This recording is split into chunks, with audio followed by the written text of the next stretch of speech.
As I mentioned, we heard from Mike Pence before him.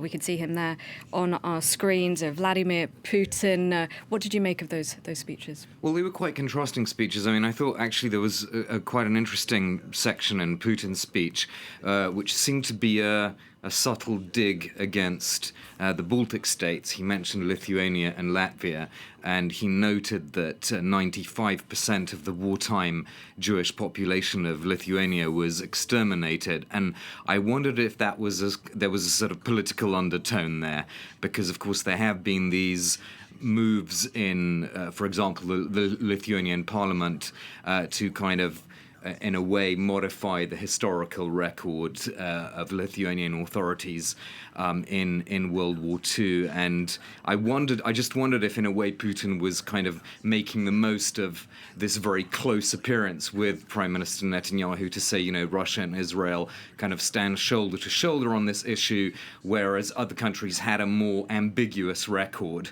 in terms of the Holocaust during World War II. And he mentioned henchmen. That was interesting. He talked about the auxiliaries, so essentially Baltic or Central European or Eastern European individuals who helped the Nazis in the camps or who denounced Jews who were in hiding and things like that. So I just wondered if between the lines there was a slight political message there in what Putin was doing. And remember, of course, that there is this falling out at the moment between Russia and Poland on the issue of the Holocaust and Poland's essentially what happened in Poland during World War II.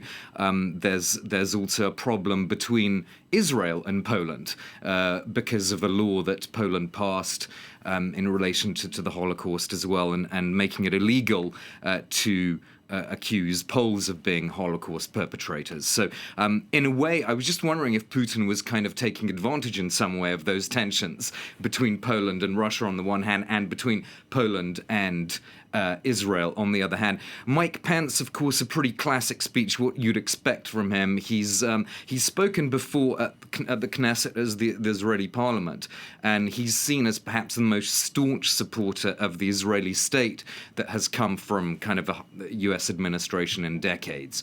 And so he gave a pretty predictably very pro-Israeli speech there, infused with biblical references, because he's a very religious man himself.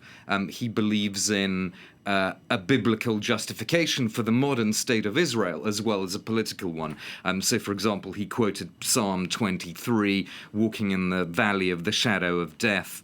There were other biblical references there, and of course the Hebrew words that he used at the end of his speech as well. So also interesting, I thought Pence made a very overtly political point here about Iran.